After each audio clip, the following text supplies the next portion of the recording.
Y en esta jornada recibimos en la cabina de Radio Panamá al director del SINAPROC, el señor Omar Smith Gallardo. Señor director, buenos días, bienvenido, qué gusto saludarlo. Buenos días, gracias a ustedes. Gracias por estar con nosotros aquí sí. en este jueves. Imagino que hay mucha labor en SINAPROC todos los días, pero sobre todo ahora se viene un fin de semana largo en donde la gente vuelve a volcarse al interior y a las playas. Sí, lo principal es de que mantenemos vigilantes a lo que son las diferentes operaciones que se están registrando a nivel nacional. Y digo esto en virtud de que son como multiplicidad de riesgos, ¿no? Este fin de semana tenemos un aviso de vigilancia sobre tormentas eléctricas y lluvias. Parte de eso fue lo que se visibilizó el día de ayer en términos de las lluvias que afectaron principalmente las vías. No ha habido reportes de afectaciones en lo que son residencias. Igual, nos mantenemos vigilantes a lo que son las diferentes situaciones que se vayan presentando. Todavía tenemos concentración masiva de personas por lo que es la Feria de Azuero. Un tanto está el concepto del Estadio Nacional, con lo que es las finales y demás de los estadios. Rotcarú creo que está trabajando. Eso también implica concentración masiva de personas. Y el otro factor que también se toma para efectos de riesgo es de que estamos en quincena. Entonces, todas esas cosas van sumando, digamos así, a la curva. Yo creo que la principal consideración y recomendación es de que, uno, mantengamos la calma. El lunes va a llegar, el fin de semana apenas está empezando, trataremos de disfrutarlo de la manera más segura posible, tomando en consideración todos los riesgos. Una de las cosas que yo creo que no dejamos de ver es el nivel de riesgo que nos encontramos. Desde que nos despertamos estamos a un nivel de riesgo. Y a medida que vas avanzando en el día, no los percibes porque no te sucedieron y que de alguna manera tal vez instintiva los controlaste. Pero resulta ser que un día de esto no va a pasar. Estos días se dieron hechos que llaman la atención y más que nada la prevención, ¿no? El accidente del bus con el carro en el área de Chame el fin de semana pasado, que dejó 4 fallecidos y varios heridos por el exceso de velocidad. Y también todos los hechos de tránsito que se han dado en los últimos tiempos que han generado la cifra y la alerta de que ahí apunta lo que usted dice, ¿no? No estamos tomando las prevenciones como personas, como ciudadanos, respecto a nosotros y a los que están alrededor nuestro. Es así. Y, por ejemplo, cuando empiezas a revisar los factores que generan siniestralidad y mortalidad, te encuentras, por ejemplo, en la velocidad. Yo le digo, Su Majestad, la velocidad estuvo presente y se cobró lo que tenía que cobrarse. Y es donde de repente, de nuevo, ¿cuántas veces nos hemos dicho no corra? Y todavía te encuentras con el fenómeno de que continúan. No es un fenómeno Panamá, es un fenómeno mundial. Si vas a mí me gusta mucho buscar, por ejemplo, de otros lugares. Por ejemplo, en el caso específico de España, fueron insignias. Esa gente logró en que sus niveles de mortalidad disminuyeran en 10 años. Nuevamente volvieron a subir. Entonces ahí es súper ejemplo para revisar, bueno, qué hicieron durante los 10 años esos consecutivos que les fue funcional y qué dejaron de hacer para que nuevamente esos factores volvieran a, digamos así, elevarse. En el caso de nosotros, definitivamente que hay que hacerle un llamado de atención principalmente al operador. Siempre tratamos de endilgarle responsabilidad a terceros y cuartos, pero el principal es el usuario. O sea, usted sabe que tiene toda la vía señalizada. Ahí te dice cuál es la velocidad, pero tú quieres ir todavía a más velocidad. Entonces, mezcla eso, el factor velocidad más el tema alcohol, más y sigue sumando factores, lluvia, condiciones de carretera.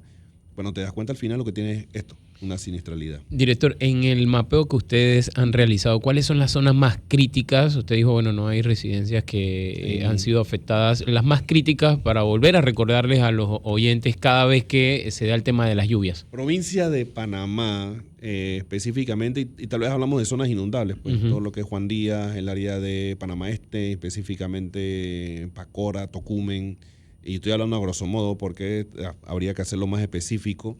Seguimos Panamá Viejo, por ahí por el área de Puente del Rey, algunos subsectores de Chanis, sectores de Parque Lefebvre, sigo avanzando más hacia la ciudad. Bueno, en la ciudad no tenemos tanto problemas en residencias, pero sí tal vez en carreteras, y ahí está la avenida Franchipani, tal parte de la avenida Balboa, que se van registrando afectaciones en el área de San Francisco, en algunos sectores, por ahí donde está la Clapa y demás, podemos estar registrando ese tipo de inundaciones. Eso puede ser, y me quedo corto, me voy hacia el norte, Entonces, algunos sectores del área de Chilibre, Calzada Larga, que también hay reporte de inundaciones, sigo subiendo. Sería eso tal vez la provincia de ¿Y Panamá. qué pasa en Juan Díaz? Porque sí, ayer veíamos las imágenes del el centro de alto rendimiento donde también se dio, sabíamos que se habían hecho trabajos allí por una fábrica que había de galletas allí, pero ayer con estas lluvias estaba inundado completo eso. Sí, lo que principal que hay que verificar ahí es el tema de el manejo del agua servida, el agua ya que está digamos, en los sistemas de alcantarillado. ¿Qué tal si hubo saturación? Recordemos, no olvidemos que hace unos días solamente estábamos viendo una gran cantidad de plásticos que estaban fluyendo de la cuenca media, cuenca alta, hacia lo que es la cuenca baja o la costa. La lluvia de ayer. Pueden ser uno de esos factores allá. La verdad que el personal de ingeniería y demás están abocados a poder identificar razones factuales, pero hay para mi concepto, siendo civil cualquiera, le puedo decir de que sí necesitamos aumentar lo que son nuestros sistemas tal vez de alcantarillado, que siempre hago la recomendación, todos los que van a Estados Unidos o a Nueva York, te encuentras con el fenómeno de que quieren visitar la Estatua de la Libertad, pero cuando tú dices, vaya y vea el sistema de alcantarillado, el sistema de alcantarillado que tienen esta gente es un súper sistema de alcantarillado. Usted puede meter camiones allá abajo en tanto, o sea, uno sobre otro. Por eso se aparecen las tortugas ninjas viviendo en el alcantarillado de Estados Unidos. Así mismo es, pero no se entiende. Entonces, ese es uno de los mejores ejemplos para no olvidarlo, de que tal vez hacia allá debemos ir. Ojo, sí se han hecho muchos avances. El sistema de saneamiento es obvio, o sea, los que vivimos, yo tengo 54, en los que vivimos tal vez más de 40 años podemos sentir definitivamente la diferencia. ¿Iba a decir algo? Sí, la lluvia de ayer. Sí. ¿La cantidad de agua que cayó fue normal o fue algo? Todo es normal. Y de hecho, gracias por traer o recordarme que el mismo día de ayer teníamos al INPA haciendo una emisión sobre el pronóstico de los próximos 3 meses. Entonces estamos hablando de que el fenómeno de Niño está cada vez más presente. En buen español significa que vamos a tener una disminución de las lluvias, pero eso también significa que van a ser intensas y de corta duración. No va a llover la cantidad que necesitamos tal vez, pero sí va a llover de alguna manera intensa. Es decir, ese fenómeno que vimos ayer muy posiblemente se va a seguir repitiendo en eso. No sé si se percataron de que toda la mañana fue un sol intenso, temperatura arriba de 35 grados. Cuando empiezas después de las 2 de la tarde es que empiezan entonces las precipitaciones. Ciudad de Panamá. Cuando usted verifica Panamá Pacífico seguía soleado. Entonces, de nuevo, son lluvias muy puntuales. Llamamos al Darién, para saber, tenían reporte, no hubo reporte de lluvias en el Darién, por lo menos el día de ayer. Y ese es el fenómeno que tal vez vamos a ver ahora más recurrente durante este periodo. Ahora, esta semana ha habido un sol muy intenso, salvo la lluvia esta de ayer. ¿Les han encontrado casos de golpes de calor, de gente afectada por el intenso sol? ¿Cómo está esa otra parte? Mira que al momento no hemos recibido nosotros ni llamadas correlacionadas con eso. Sería bueno validarlo con el personal de SUME, que está recibiendo las llamadas del 911, que de repente nos pueden dar más una orientación de eso. Y lo digo por el tipo de muestreo que podemos generar para entonces poder darle una respuesta. Pero al momento, por parte de la central de SINAPROC, no se han recibido ningún tipo de llamadas relacionadas con eso, ni hemos respondido a ningún tipo de emergencia relacionada a ese impacto, ni tampoco hemos derivado a terceros. Así que me atrevo a decir hasta ahorita que no. No obstante, no olvidemos también de que también nos menciona mucho el MINSA de que estamos en época de transición climática. Eso quiere decir que yo voy a empezar a tener un pico en términos de el disparo o elevación de lo que son los resfriados y demás. ¿Qué tiene que ver eso uno con lo otro? Por supuesto, porque tal vez no es solamente el calor, sino es la humedad la que nos va afectando principalmente a nosotros. Pero regresando a su pregunta, no tengo una respuesta certera para poder decirle, no hemos recibido nosotros casos de golpes de calor y agotamiento por calor. Director, ¿se puede ampliar ya? Nos conocimos de casos en las comarcas donde un niño incluso perdió la vida. ¿Se puede ampliar qué fue lo que sucedió o qué es lo que está pasando? Mira, en el caso de la comarca Nove Buglé, específicamente tenemos, yo creo que diferentes escenarios. Uno de los principales escenarios es yo trato de ver los eventos como tales, ¿no? Como seres humanos, no buscándole colores, sino simplemente tratando de entender por qué se dio el siniestro. Y hay diferentes causas raíz. Una de las, para mí, las principales es de que la movilización la ven de manera cotidiana.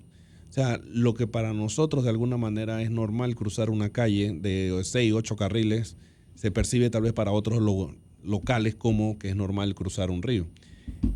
¿Eso qué es lo que nos lleva? De que es el mismo riesgo, guardar las proporciones que yo tengo cruzando la calle, de que me atropelle un vehículo versus que me agarre una cabeza de agua. Y estoy casi seguro que las veces que me ha tocado hacerlo, que hemos tenido que hacer operaciones o entrenamientos, te encuentras con que tú lees el río y eso te lo enseñan.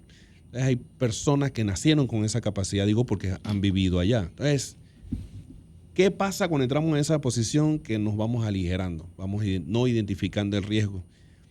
Y el momento que entra una falla, entonces se generan estas fatalidades.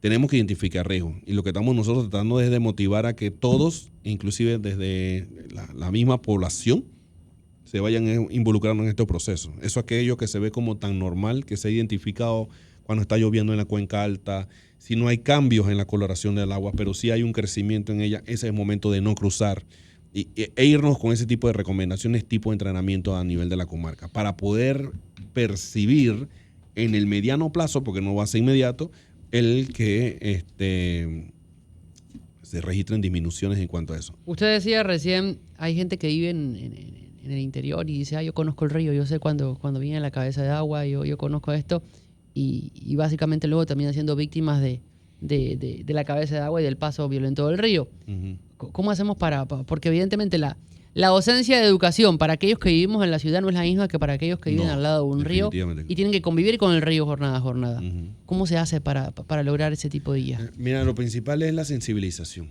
El cómo es, tal vez, siendo muy pragmático, es simplemente llegar a la zona y una cosa que estamos tratando es de convivir. O sea, que no se sienta como que yo llego un día y me retiro. Porque la verdad que el efecto es muy como de placebo, muy, muy puntual. Pero si nosotros logramos, a través de otros actores que estén presentes en la zona, tal vez sean los docentes o los padres de familia, los regentes de los puestos de salud, otros actores que tengan esa capacidad para poder entonces multiplicarlo a nivel de la comunidad, excelente. Por eso hablamos de la transversalidad de lo que es la gestión integral de riesgo de desastre, porque debe estar presente en todos nosotros. Lo que mencionó ahorita Greenspan es poder tener la capacidad nosotros de poder identificar eso. Lo que yo veo como cotidiano, debo tener presente de que en cualquier momento puedo tener una situación. Y esa situación se traduce entonces en un siniestro que puede ser una fatalidad. Quiero llevarlo al tema de institución. Yo recuerdo que hace años atrás, cuando había un evento, llegaba un carro de Sinapro a los barrios y había mucha gente que apostaba al voluntariado, se anotaban y demás. ¿Cómo anda la institución como tal en cuanto a estas campañas? ¿Con cuántos recursos cuentan personal? Buenísima pregunta, porque me va a servir para después. No sé cómo decirlo para que suene soft, pero no había un número certero de la cantidad de voluntarios. Yo escuché en un momento que alguien dijo 6,000 y otra vez que dijeron 4,000 y eran números que yo decía, y ojo, a mí siempre me llamó la atención que eran números redondos. No le prestaba atención al particular. Me toca llegar a la organización y el número de la DINAVOL, la Dirección Nacional de Voluntarios, en su momento, después de haber generado matrices de participación y demás, está por 1,664. Eso mucho es más importante, bajo. Claro Mucho que más sí. bajo. Entonces, a lo que voy es de que no es una auditoría forense que tengo que hacerle hace 15 años, sino que yo estoy presentando el número que yo tengo y que puedo sustentar. Una documentación. Pues. Le puede decir usted, de hecho, vamos a generar un informe y lo vamos a hacer público del tema de los voluntariados. ¿Cuántos son? ¿Dónde están? ¿Qué es lo que están haciendo? Para que también eso quede más que claro y que quede como un antecedente. Yo le doy este número y me atrevo a decir que puede ser menor. ¿Por qué? Porque cuando empezamos a verificar la matriz de participación, les decimos, ¿qué es lo que busca la matriz? Es saber cuántas veces usted participa en operaciones de protección civil es llamado a hacer. Claro. Entonces significa que usted está puede ser un concierto, puede ser una caminata, puede ser un taller de primeros auxilios, entrenamiento, etc.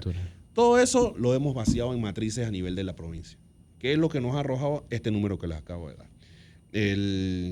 ¿En qué estamos formados? Y esa es otra de las razones. Nos hemos metido mucho en Chiriquí, específicamente en el área de Tierras Altas, buscando formar una unidad de montaña.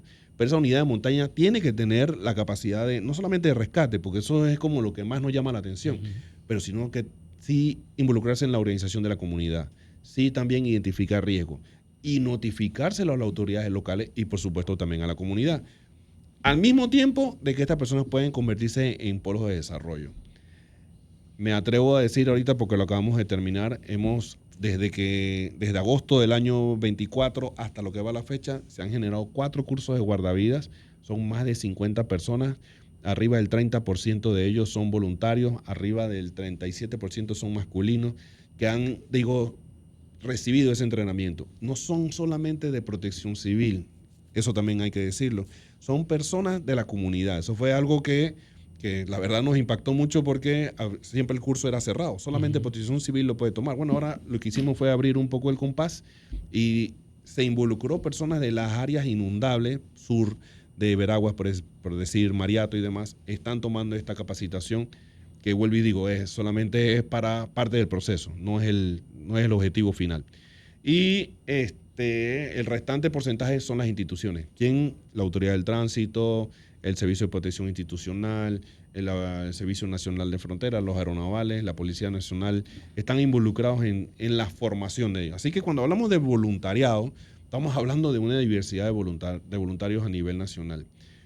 Sí estamos promoviendo la reforma de lo que es el reglamento de voluntarios, porque, por ejemplo, y no sé si ahí es donde va el factor. ¿Por qué? El factor de los 6.000 o de los 4.000. Sí, Grispan es voluntario de nosotros. Yo tengo 15 años de ser voluntario de SINAPROC. Es cierto. Bueno, no sé, eso es lo que estoy usando de ejemplo. No lo he visto en ninguna misión. Gracias, ahí viene. Pero si Grispan no ha estado ni una, es más, hay que buscar lo que va, se tomó la foto nada más. Sí, ahí está, correcto. Entonces, ese factor en el reglamento te dice que si tú no estás activo por 90 días, tú quedas una vez desactualizado, desactivado.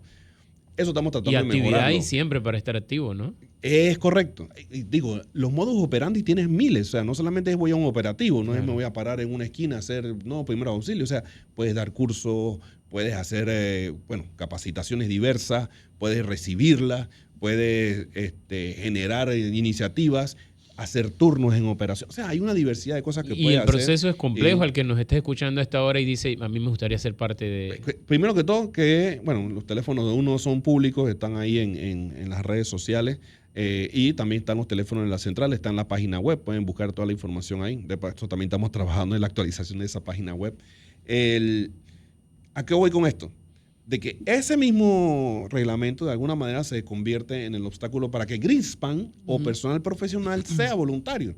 ¿Y qué quiero decir con esto? De manera que tengamos médicos que no van a tener ese tiempo, pero que sí estén integrados a lo que es la fuerza. Entonces, esa formalización es la que también está en proceso.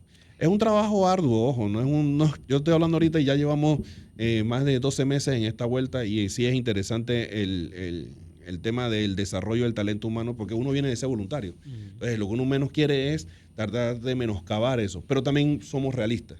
Las condiciones económicas, los factores externos institucionales afectan definitivamente a las acciones de voluntariado. Director, en redes sociales sí. Ya uno a veces ni sabe, a veces Pinky está asustado y dice, ¿hay o no hay reptiles en las playas? ¿Qué tipo de especies animales hay? Reptiles. Lagartos o cocodrilos. Exacto. Okay. Que han pasado, que han migrado sí. a las playas y demás. ¿Es cierto? ¿Ustedes tienen reportes de qué no. playas son las que...? A ver, decir qué playa no es también... o llama la atención. Te puedo hablar de ejemplos donde los visibilizamos, entonces tomamos las acciones en términos de avisar a la comunidad. Y lo que hacemos eso lo hicimos en Guardianes, en el sur de Veraguas. Estamos trabajando en X playa y se identificó un reptil, se le avisó a toda la comunidad, la intervención corresponde a otra organización, nosotros movemos el dispositivo y lo reubicamos en otro lugar donde no hemos tenido reportes de visibilización. Una de las consideraciones que debemos tener todos es precisamente la identificación de riesgo. Y los reptiles, como usted lo mencionó, sí van a estar presentes en cada uno de ellos. Como una acción particular, y estamos hablando o lo percibimos solamente como en la playa, como una acción particular, nosotros hacemos kayak y uno de los trips que hacemos es en el río La Villa. Bueno, a 50 kilómetros arriba de lo que es la cuenca del río La Villa, tú tienes lagartos. O sea, no es un tema de costa. Y estos lagartos los tienes de diferentes tamaños y depende de cómo y de qué viven. Y conviven de manera perfecta.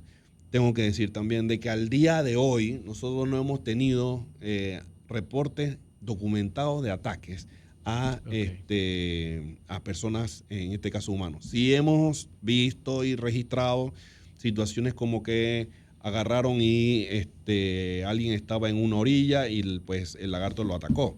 Esto pasa mucho en la cuenca del canal por el tipo de pesca que se hace en ese sitio. No obstante, vuelvo y digo, creo que sí es relevante mencionar de que eso no significa que no tengamos que aplicar nuestras medidas de corrección. ¿Cuál es la recomendación? Mantenga la distancia, presérvese siempre.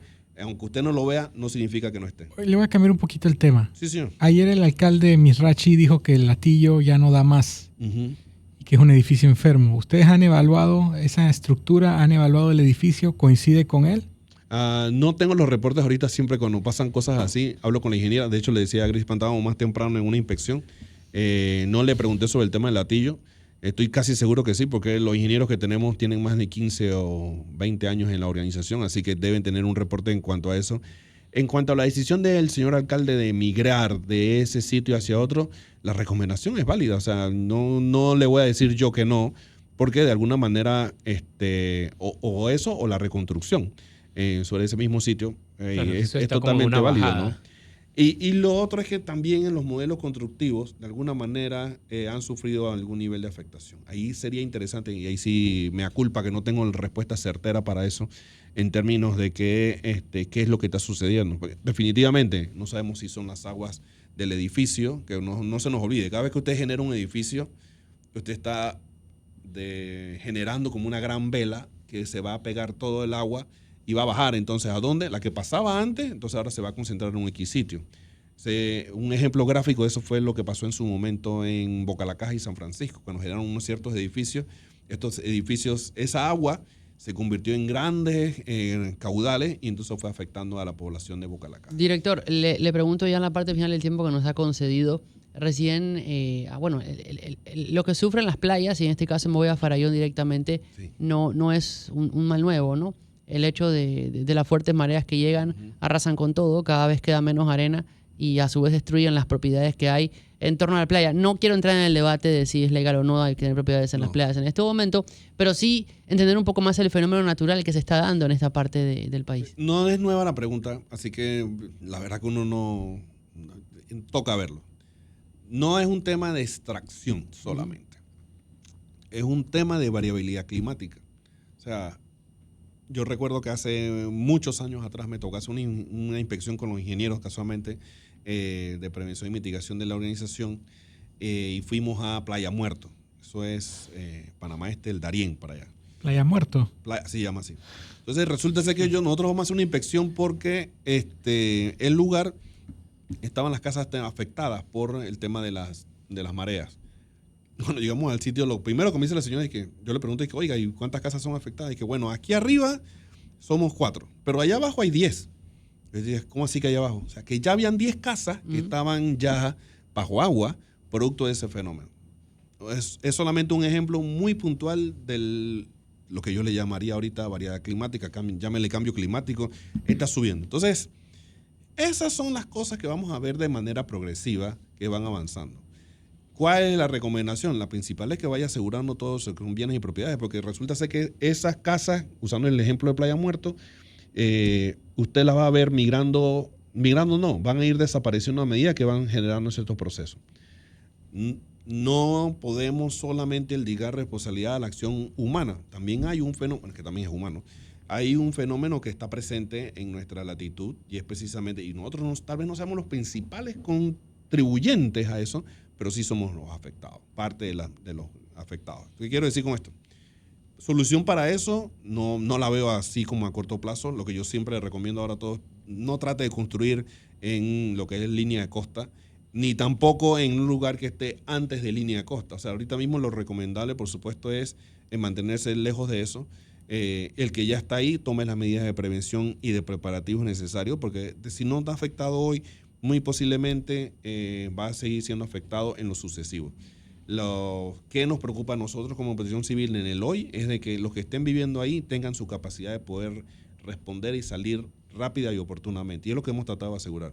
No solamente ahí, sino que tal vez lo que más se ve ahorita es Farallón, pero ese fenómeno lo tenemos en Panamá Oeste, en Puerto Caimito, y en otras poblaciones a medida que vamos avanzando en la costa del Pacífico. Señor director del SINAPRO, Omar Smith Gallardo, gracias por estos minutos en Gracias Radio Panamá. a ustedes. Nos mantiene informados y ojalá podamos seguir conversando de este y otros temas. Sí, cómo no. Avísenos y yo con mucho gusto trataré, y si no, alguien de nosotros viene. 7:45.